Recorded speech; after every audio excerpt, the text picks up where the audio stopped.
قصه دیگه بسته، بخند و شادی سر کن،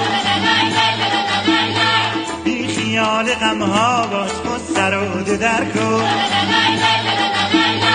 تا خنده و شادمانی هست پس چرا قصه، تا امید به زندگانی هست پس چرا قصه، تا خدا رو داری دیگه غم نیست چرا قصه، داشتن خداوند آخه کم نیست چرا قصه، چرا قصه.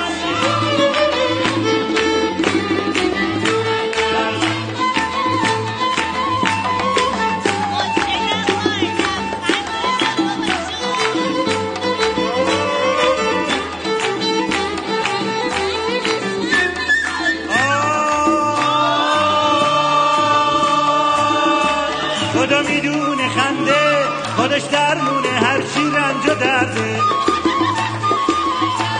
اگه باور نداری به خطا ببینی خنده چه کرده، به قصه وقتی تو جواب نمیدی خودتو دائما عذاب نمیدی، به قصه وقتی تو جواب نمیدی خودتو دائما عذاب نمیدی، قصه دیگه بسته، بخند و شادی سر کن، بی خیال غمها باش، قصه رو در کن، تا خنده و شادمانی از پس چرا قصه، تا امید به زندگانی از پس چرا قصه، تا خدا رو داری دیگه غم نیست چرا قصه، داشتن خداوند آخه کم چرا قصه، چرا قصه، چرا قصه. شاد باشی بابا.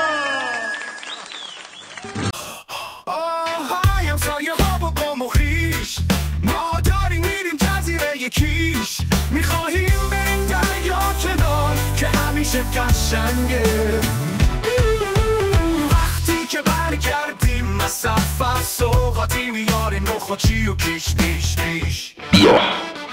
یا تو هم بکیش، این همه گردش کرد میاد بکیش، تو هم یکیش یکیش یکیش.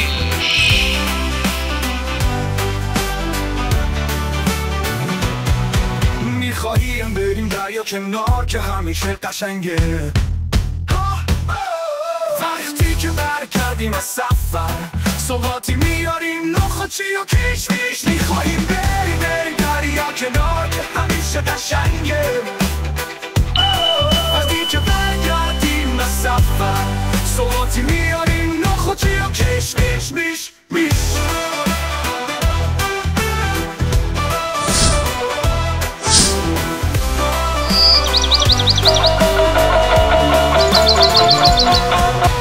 دیدنیای کیش یه طرف، راستی میدونستی که کیش خیلی خوشمزه است؟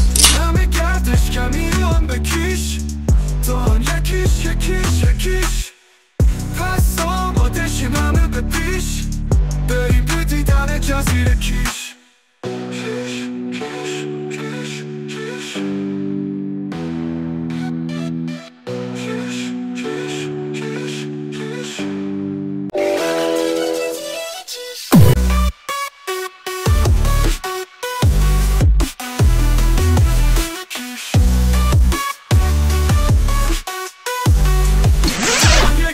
Yekis, yekis,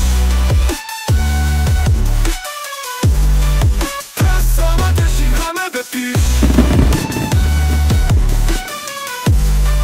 بریم به دیدن جزیره کیش.